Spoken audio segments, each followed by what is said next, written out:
各位朋友大家好，我今日會做一個好開胃嘅餸菜，就係甜甜酸酸嘅咕嚕肉。今次個做法我唔用傳統嘅菠蘿，而係用罐頭龍眼代替，超好味超簡單，大人細路都會鍾意。今次我會用梅頭肉嚟做啦，呢嚿肉大概1磅重，咁你亦都可以用五花腩嚟做，效果一樣係咁好。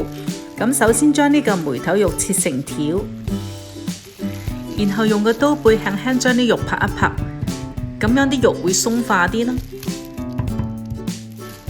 再將佢切成一嚿嚿，盡量每一嚿都係差唔多大細，咁樣受熱均勻，一陣間處理嘅時候容易熟啲。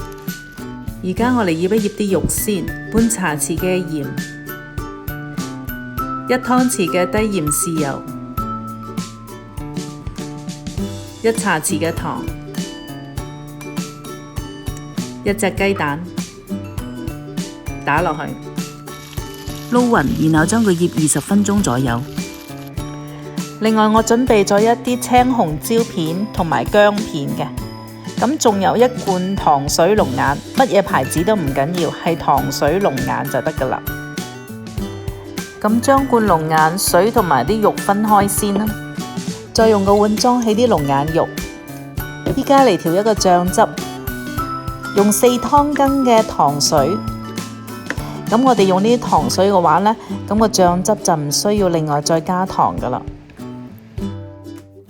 再加半湯羹嘅白醋，再加羹半到2湯羹嘅茄醬，茄醬多啲都冇所謂嘅。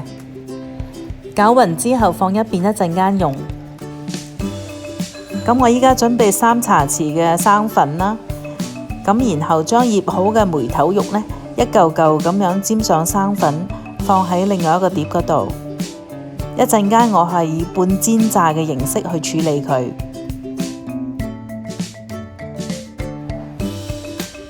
燒熱嘅鑊入邊啲油啦，咁放個筷子落去好多泡啦，即係證明啲油溫啱啱好噶啦。咁依家將啲肉放落去，咁油嘅份量唔係咁多嘅啫，因為我係以半煎炸嘅形式，咁間唔中反一反佢啦。咁其實呢一個步驟呢，如果你屋企有 air fryer 嘅話呢，都可以用 air fryer 去代替嘅噃。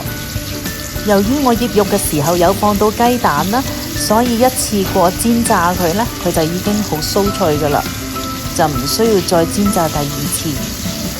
咁而家啲顏色呢已經係金黃色噶啦，望落去已經係好酥脆。咁我將佢夾起佢先，望落係咪好酥脆呢？好靚嘅顏色。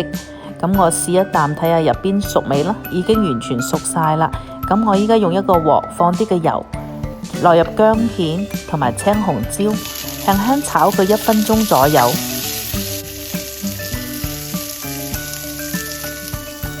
而家倒入之前調好嘅醬汁，用中火將個汁慢慢由稀呢煮到佢有少少結。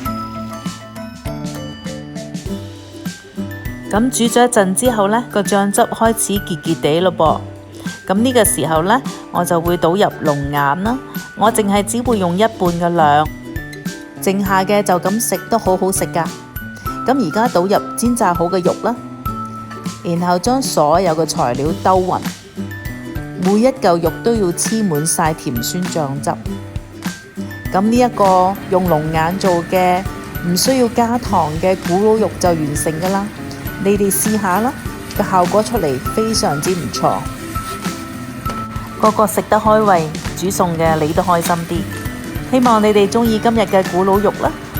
如果你想睇其他菜式嘅話，請訂閱我嘅頻道。多謝你哋嘅收睇，我哋下個星期再見。